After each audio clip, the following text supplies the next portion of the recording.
जाड़ा दोबारा नहीं असर करी। हैप्पी न्यू ईयर बोल जइबू दहिए पचड़ी चोरी से बुकार हो। अरे जाड़ा दोबारा नहीं असर करी।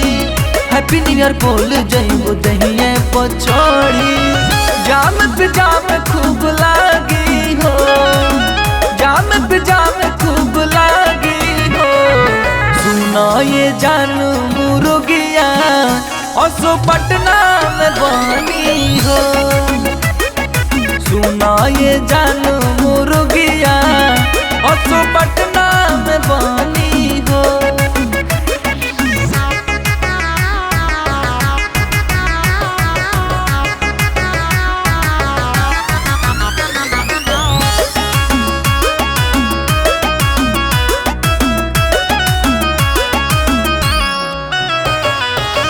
आरस आई मसाला या धनिया, छपरा से ये जन पियाज लहसनिया। ए भैया बउवा हो। बलिया से आई बिसलरी के पनिया, बक्सर में बुक होई बियर के दुकनिया। नया साल छपरा में मानी हो, नया साल छपरा में मानी हो।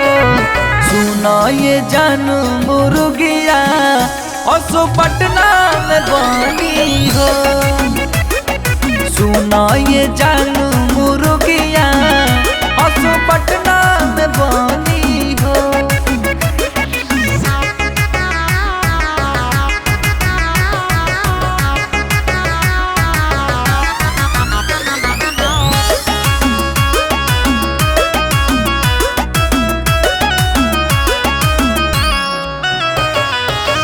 मिलजुल कोइल जाई सब काम हो।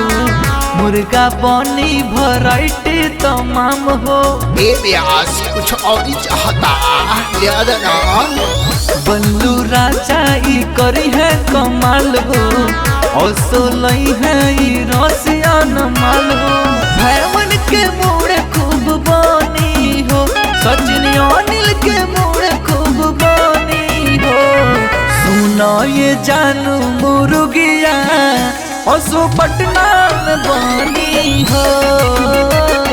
सुना ये जानू मुर्गिया असो पटना में बनी हो। और भैया के दलनिया ठीक रही कि ना, ओही में बना लो।